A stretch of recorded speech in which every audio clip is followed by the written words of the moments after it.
acceptance.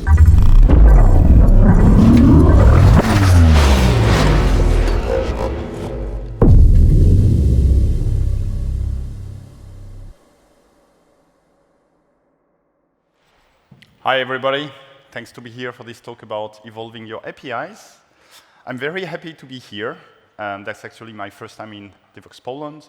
So a little introduction is in order, and it should work now or not. It worked before. Now it doesn't work anymore. Oh, that's fine. The fun of the slides. Here, it works. I'm Nicolas Fränkel. I've been a developer as a consultant for like 17 years. I worked in projects as a developer, as an architect, as a solution architect. Then after all this time, I started to realize that it was super frustrating because, well, in general, you had to solve like technical, organizational problems with technical solutions. And of course, it was not super great engineering. So I decided I will switch my career a couple of years ago, and now I'm a developer advocate. Now that is said, question. Who here has developed an HTTP API already? Okay, you are in the good room.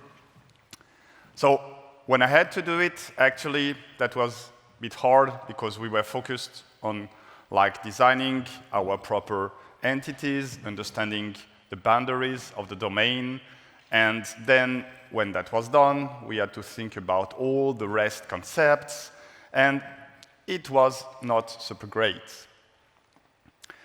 And so you had to let go of a lot of concerns that were pretty important, but you had to deliver the project. And when your business comes and say, hey, we need to deploy the version 2, that might be your reaction, that nothing is ready, we have no clue how to do that, and whatever. So the idea of this talk is to give you a couple of like tips and tricks so that you don't have this kind of reaction. So in general, this is your initial situation. You have created your services here. I call them upstream, but I will get back to that afterwards.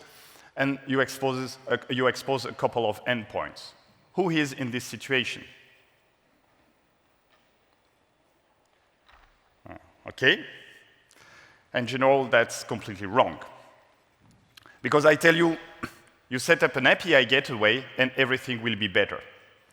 And now, you understand that probably people who said, hey, this is the initial situation, just forgot that in general, they already have something called a reverse proxy in front. So you lied, either consciously or unconsciously. And what I'm telling is, hey, you have a reverse proxy, but basically you put an API gateway and I will solve all your problems. So first question, who knows or understands the difference between a reverse proxy and API gateway?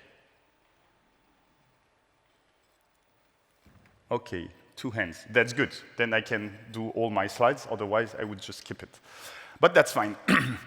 So first, to understand the difference, we need to go back in time a bit. The room is big, so you don't see, but I have a lot of gray hair. So I started to use the internet a while ago. And when I say a while ago, well, I wouldn't say some of you weren't born, but like very closely. It was before the 2000s. And at that time, actually, life was very simple. There was static content, there was HTML, there were images, so people who started just before me, like they had no images, for them it was a big progress. We had audio files. Now, I always do that. Who was putting audio files in their website at the time? It really sucked, right? It was a really poor experience for the user, but it was very geeky, so everybody did it. So audio files, MIDI files, that was good. No CSS, so we had to design the button using tables and putting different colors to have a bevel effect. And, well, that's good. No JavaScript. We didn't use any JavaScript. There was nothing. That was really good. And at the time, it was really like the pioneering area. So basically, we had to learn HTML by looking at the code source of existing pages. And for that, I use something called HotDog Pro. I don't know if anybody have ever used or heard of HotDog Pro. That was the peak of the design at the time. It let you choose the tags that you wanted to insert in your HTML, but you had to not to forget to close them afterwards. It was really crazy. Then afterwards came Dreamweaver. It was really like a huge improvement. So at the time, the idea is the web server only served static content. But then there were more geeky ideas, like, hey, let's add the time and the date. For what reason? I don't know, but it looks super geeky. We want to do it. And so in order to do this kind of dynamic things, people starting to write CGI scripts. And in general, CGI scripts were written in Perl. But it was an issue because first you had to know Perl or to learn Perl, then you had to learn HTML. And of course, if you have been doing like servlets, writing HTML, you know what I mean, it's not super practical. You need to really have a high level of abstraction in your head to understand what will be the final result without executing it. So somebody said, oh, that's a good idea, but it's not practical. I just want to write HTML and insert the dynamic tags that I want, and everything will be done. And that was the beginning of PHP. And PHP means I heard it. Personal homepage. So now they say, no, it's hypertext preprocessor that looks super fancy, but at the beginning it was personal homepage. And of course, it was not super professional, so they had to change it. And now the web became more and more ubiquitous. And big companies, or at least companies, started to use it, to try it, to experiment with it. They wanted to communicate through the web. So they created their own website. And when you have a huge company who relies on a communication channel, you don't want it to be down, never. So the web server had to do something more. There were not only the web server serving content, whether static or dynamic. There was the web server serving content, plus another layer of web server that did serve nothing, that was just there to do redundancy and load balancing. So we stuffed more feature. And then it didn't stop, because now the web was ubiquitous. And actually, before, all the nodes of the web server in the load balancer were the same. But now we had different sites, perhaps even apps, and the nodes were not the same. So we had to do some routing. So we had this entry point web server that served nothing, and it became worse and worse, or better and better, depending how you want to see it.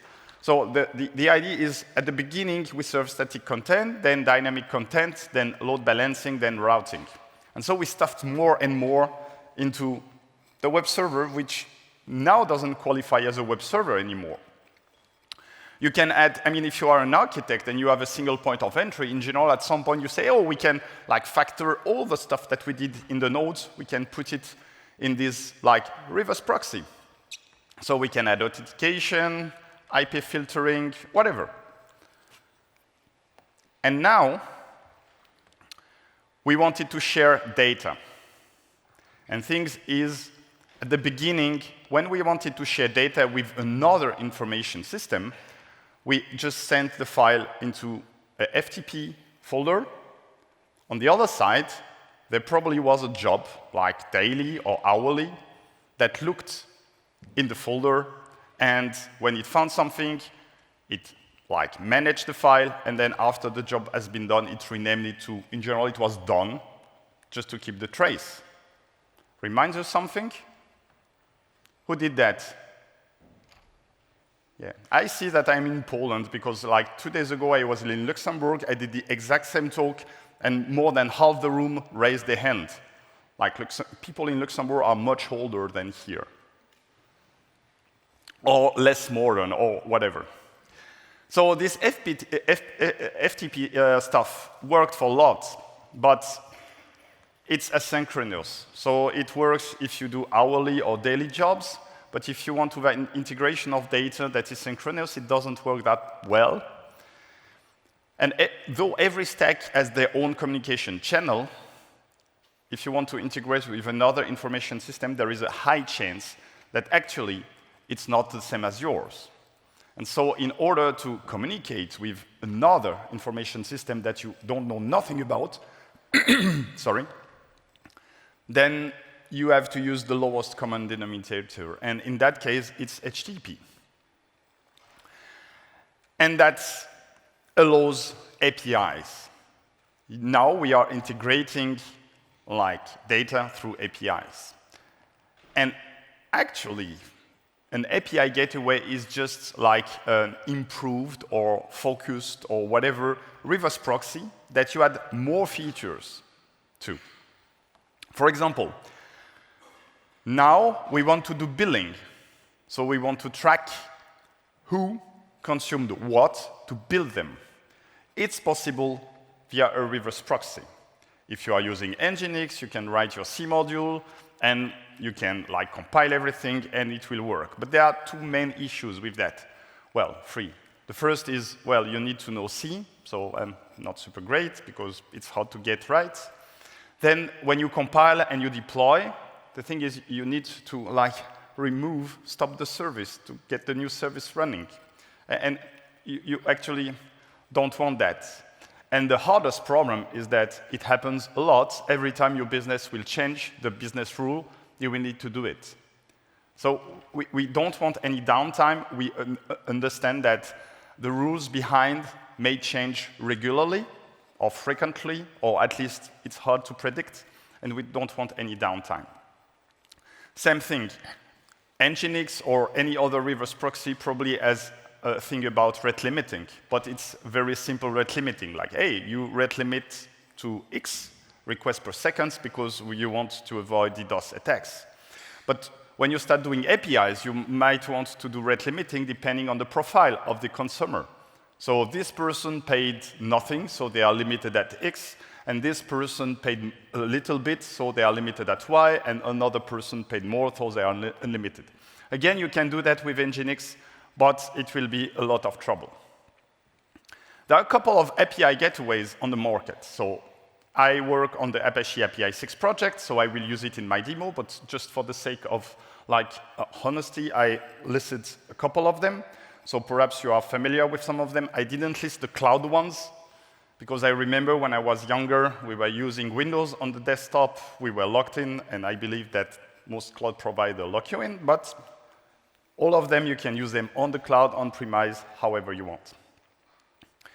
So just a couple of slides about Apache API 6. It's a quite recent project that was donated to the Apache Foundation. It's not a top-level project, so you are free to use it. It's licensed under the Apache license, of course, but it's also managed by the Apache Foundation, meaning there is no one company that that owns it. It's a very simple architecture. We are using Nginx at the bottom. Then we have this OpenResty. OpenResty is actually a Lua engine. Then we have a couple of out-of-the-box plugins. And if you don't find what you want, you can write your own. So that gets me back to my solution, introduce an API gateway. And now is demo time because I've told a lot, and I just want to be clear. So I will Docker compose up, and then I will explain to you what I'm doing. So here, I have this Docker compose file. So for demo, it's enough. For production, probably it's not a great idea. So first, I have API 6. Then I have etcd. So etcd is the key value distributed store. This is actually where API 6 stores its configuration. And by the way, it's also where Kubernetes stores its configuration. So it's pretty solid. Then we've got the dashboards, because we can interact with the dashboard. I want to show it to you. Then I want to monitor it. And so I have Prometheus and Grafana. And more importantly, I have my old API. And normally, I shouldn't have it at the moment, but again, Docker Compose makes it a bit harder to do it one by one. And I have my new API. And so my old API is a Spring Boot application written in Java with lots of annotation. And if there are any Java developers in the room, you know that, annotations are bad. And so I have rewritten everything with a new project that uses Kotlin and has no annotation but one, which obviously is much better, especially since my ID is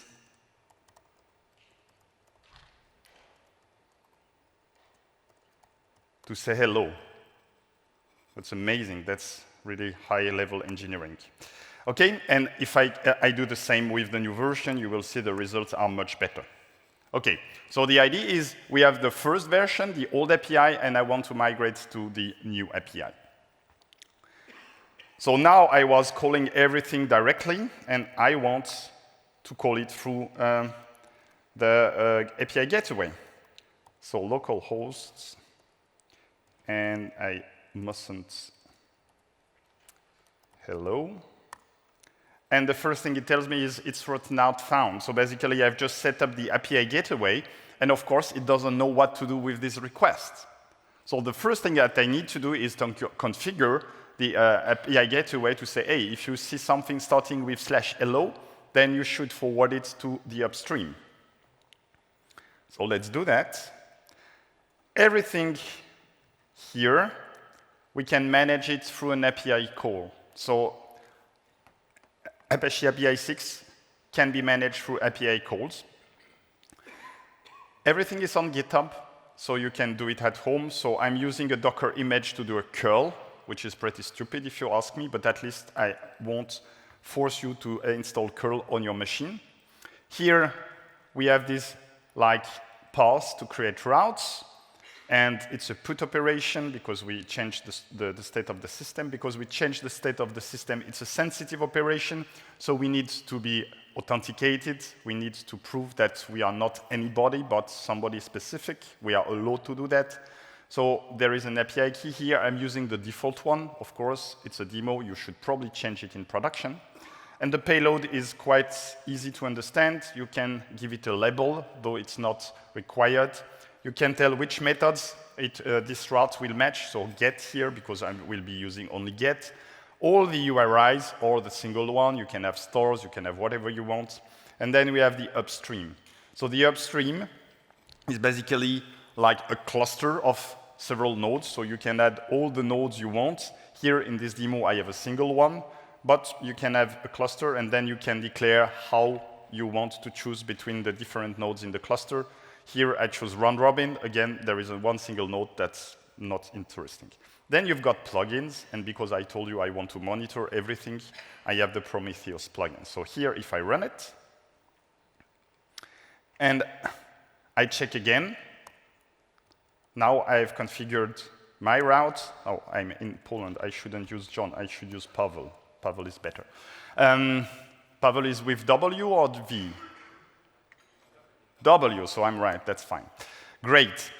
So now I've configured my first route, and I go directly, and it works finally. And we can check, actually, through the dashboard. So we can check the routes, change it in production, and we can see this route. And we can configure it graphically. We can also change the JSON directly. So here I will say directly routes. So here you can see it, the name changing. So you can either visualize or update it through the dashboard. If you are more DevOps, you can use the command line and run curl commands. Great. Okay, I'm back to my initial situation. I just set up the API gateway, and I made it work. That's great, but doesn't help us much. So now we want to version our API. Why? Because we want to be able to let old clients and new clients use both versions in parallel. We don't want to break everything. We want the flow to be fluid. So we can do the exact same stuff. However, I will change the way I do it. Before, I created everything in one go, but actually, API 6 allows you to have some abstraction. So first, I will create the upstream directly. So I will use these upstreams path And then I will create the plugin configuration so it can be reused across several routes. So again, this is a new path. And finally, I can create the version route. So I'm using a new route because it has a new ID here. And then I can reference the upstream ID and the plugin config ID that I did previously. I need to do one more thing, however, is if I just forward v1/hello to the upstream will return a 404 because it doesn't know about v1. So before forwarding the request, I just need to remove the v1 prefix. And now, if I check it,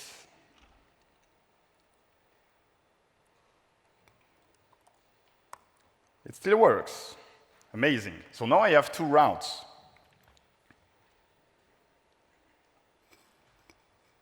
I have the first route to the old API, and I have the version route to the old API. You can see the path here. About versioning, there are actually several ways to version your APIs. Here I use the most straightforward one, the path, but you can use query parameters, you can use headers. It's all the same. We can do the same with Apache API 6 or probably any other API gateway. But here, it's the most visual one, and it's easiest to demo. Great. But now we have two routes in parallel. So one of them is the old one, then we have the new one. But the problem is we have old and new at the same time. People will start using the old again, and we want to stop that. We want people to move away from the old route to the new route. The problem is we don't know our customers. We don't know our users because we were happy to create an API and we didn't think about such thing as registering. Or perhaps we thought about it, but it would be too much of a hurdle. If we ask people to register, then they probably wouldn't use it anyway. So we let everybody in. But now is the time we need to know them, and we don't know them. So there is not many choices. Here, we must return the 301. Let's do that.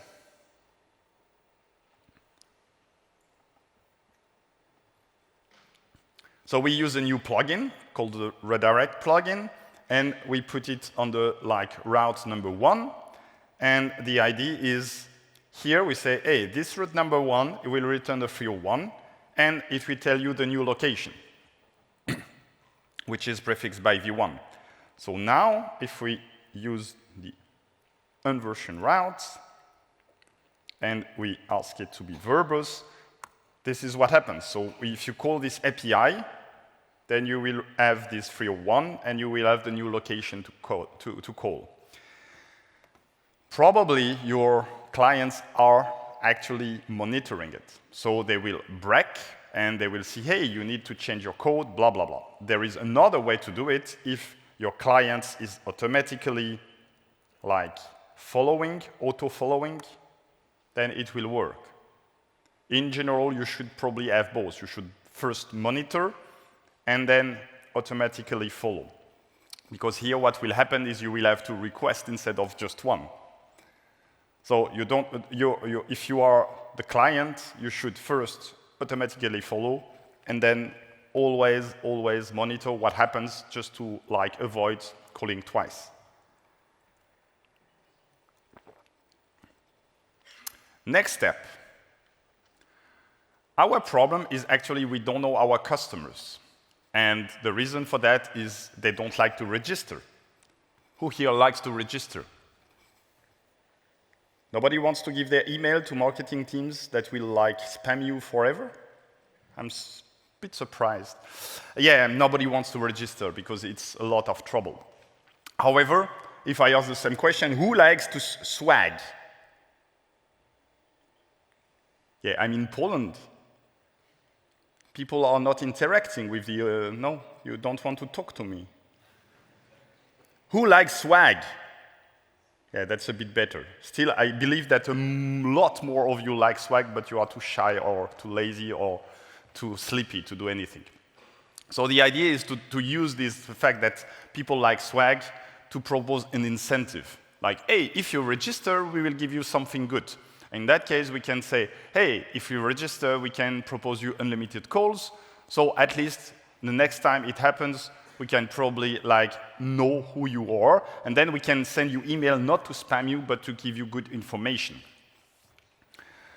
So at this point, the problem is this is a lot like business logic, and there is no out-of-the-box plugin to do that.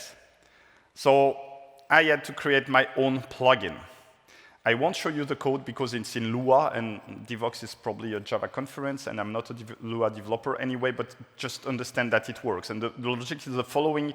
If you are registered, if I know you, I will let you pass. If not, then I have the configuration here that says, if you are not authenticated and you call me more than once per 60 seconds time window, then I will reject you with code 429 with the message, please register, blah, blah, blah.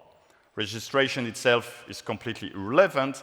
In the end, I just want that the consumer is inside our system. And now if I call, and I will use the V1 again, because now I understood that it was the right way to use it.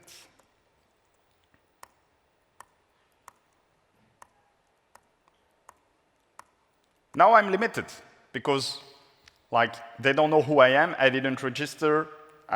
So now imagine I would register. So in order to register in that case, I will do some black magic. I will use the most basic plugin in the world for API 6, which is the key auth. And basically the key auth, if you pass in a header with a specific value, it will tell you, hey, you are John Doe. So if I pass the header with auth key equals to my key, then I will be John Doe. I'm supposed to be not limited. So let's do it. API key, my key. I'm not limited anymore because I'm authenticated. And this abstraction, this consumer abstraction, we can see it here. We are not limited to having built-in consumer. You can use JWT, you can use OpenID, you can use whatever you want. The idea is, if you are authenticated, I let you pass. Great. That's a bit better. So now we are close to the end. We need to deploy the V2. And the question is, who here does integration testing? Unit testing? Testing in production? Everybody does test in production. I mean, at some point you need to deploy and you will be testing.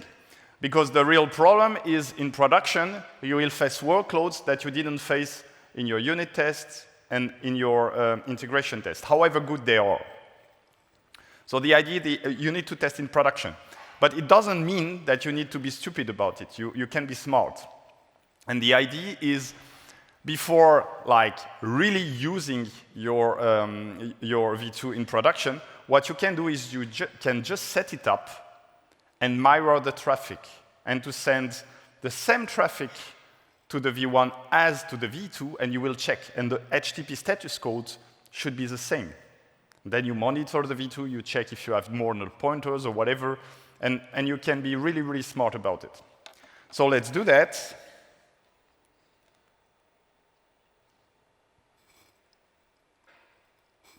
Sorry. And there is a plugin for that, which is called Proxy Mirror. So if I run it, and now I will call it several times, Pavel.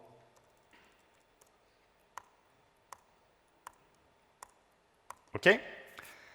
Now it's time to see the API 6 dashboards. So localhost 9000.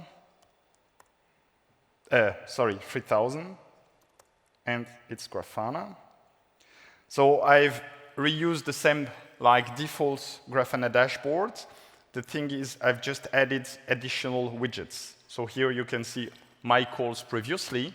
You can see the 200 that ends with nothing, the 200 that ends with a star, and I also am monitoring this one.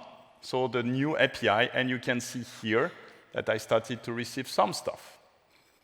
And now I will be very clear to you, at the moment there is a bug. And the bug is the following, so here it's a 404, so nothing actually gets to the real endpoint. The problem is the priority of the plugin. So I didn't show you the plugin that I've created, but I can show it to you now. And there is something called the priority. So in order to apply the plugin, because API 6 is based on the plugin architecture, then everything needs to be ordered. And in order to know which plugins run first, we have the idea of priority. And priority is backed into the plugin. Basically, it means that when I change the configuration, the Myra traffic one, the order, Prometheus, proxy rewrite, whatever, here is not relevant. You need to know the priority in the plugin. The problem here is that the priority of the proxy Myra is much higher than the other one. So what happens is first, I will duplicate the traffic, and then I will proxy rewrite, which is not what I want. Good news. Yesterday, the feature request that I asked that you can actually change the priority in your configuration has been merged. So I hope that the next release will work, and then I can show people how it works. Anyway, still imagine that it worked. The next step is, now you've made clear that the same HTTP status code were good, you can do canary release, because you still need to do canary release. So canary releases, you can do them based on several factors.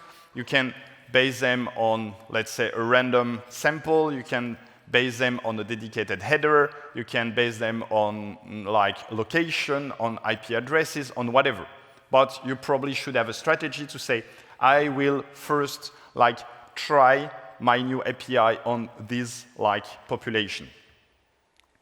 So again, there is a plugin for that, out-of-the-box one, which is called Split Traffic. And here, because it's a demo and I don't want to like send too much like requests, I have now two upstreams, and I will send one request to one to the V2, one to the V1, one to the V2. So I have about like 50% chance of going to one node or to the other. I run it. So now, if I do the same,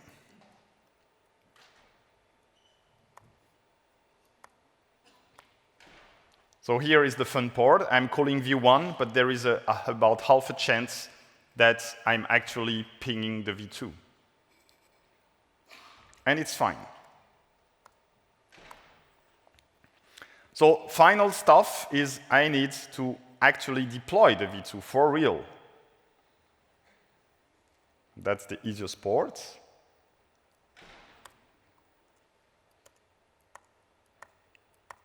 And so now comes the problem of the product manager. Now I have two endpoints in parallel. I have the V1, the V2, and probably there will be a V3 and V4. And every endpoint costs me money in maintenance, in bug fixing, in support. So if you are a product manager at some point, you need to remove the V1 or the V2 or whatever, or to let people pay about them, like Oracle does for Java. If you don't have that many versions in parallel that are supported.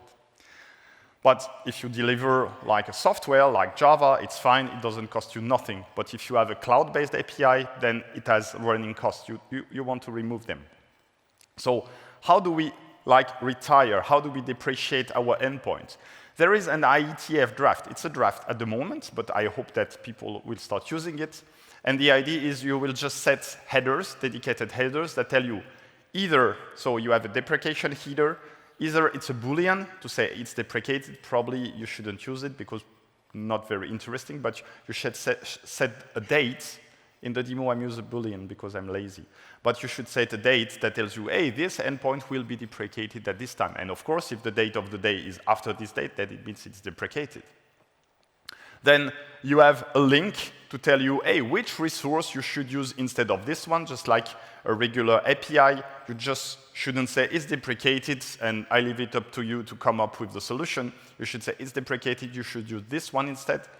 And finally, you can also set a header to say it will be completely removed at this date. So first step is to deprecate it, second step is to sunset it. Again, that's quite easy to do.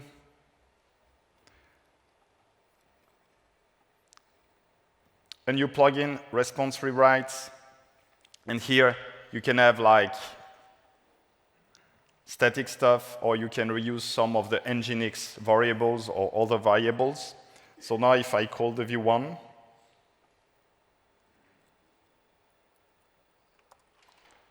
and if I am verbose, you can see that it's deprecated, and I'm sending the link that you should use instead, saying, hey, it's a successor. Good. So at this point, normally, if you have done everything here, that's the next step. When the business comes for v3, it should be much, much more relaxed, because you know about your consumers, or most of them, and you know how to migrate from one version to the other. Thanks for your attention. You can read my blog. You can follow me on Twitter. More importantly, as I mentioned, if you want to redo everything is on GitHub, so you're welcome to use it. And if I got your interest in Apache API 6, just have a look. We read the documentation, ask questions, whatever. And now we have 13 minutes for questions. Anybody has questions? Meanwhile, I will take a picture because you are so nice here. But you are welcome to ask questions. I'm a bit afraid. When there are no questions, it means, yeah, a question. Thanks. Now I will have to run to give you the mic. I don't know how it works.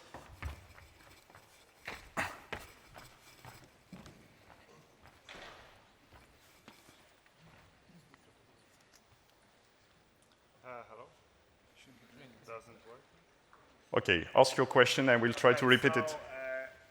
Out of the APIs you mentioned as examples, which one is your favorite aside from API 6, of course? So the question is, what is my best API gateway apart from API 6? And the answer is very easy, is I don't know them enough to tell you, hey, this is the greatest. Besides, my boss would probably fire me if I told you something else. But honestly, I cannot say. I have a hard time to compare. I know that Kong's architecture is pretty similar, like Nginx, then OpenResty. If you want to do your comparison, you need to do it yourself, because actually you have your own criteria. And don't use anybody else's criteria. Other questions? Yes? I need to run again. Yeah, but it doesn't work, so. How about this billing mechanism? Is there any built-in plugin for that? So the question is if there is any billing plugin. And no, there isn't. And the reason is billing is probably very, very relevant to your own organization. However, what you can do is, as you have seen, you can create plugins by yourself. In Lua, in a couple of different languages. I will be honest with you again. There is one to create one in Java. I wouldn't recommend it at the moment. But there is a Google Summer of Code project, which I'm co-managing, and I hope that to redo everything. Because at the moment, you need to copy-paste Java code, it's a mess. So I want to have a very normal Java way of doing things, like just having a jar and putting it in the right place. Yes? So for writing plugins, you recommend Lua? Yes, the question is whether I recommend Lua for plugins. At the moment, yes. And actually, even though I'm not a Lua developer, I managed to take the code that was existing of an existing plugin and to update it. I mean, we are developers, right? It's not the best Lua code probably, and I'm happy that there are not many Lua developers that stumble upon my code, but it works. Yeah, it's best to copy from Stack Overflow. Whatever works. Other question? Yes? Question about default version of the API. Do you have something like a default version? For instance, V1, V2, and some URL for default version. So the question is whether I have a default URL, and the answer is probably you can have. I mean, you create your own routes, and the problem at the beginning, I had the default version, which was the unversion one. And the problem in that case is how you move people from one version to the other. Unversion means what? It's the default. And what is the right default? You have no clue. Probably the right default will change over time. You probably don't want to have any default in that case. That's my position. For instance, WSO2 API gateway has this idea of default version, so you can switch. So like I don't know about WSO, but it's up to you. You can do it. You can do the exact same stuff. You can keep the unversion one. But my idea is I want to be as explicit as possible, so it's not a great idea. But you can do the same. Like I mentioned, you can do the redirect, and it's up to you. Okay. Thank you. Other questions?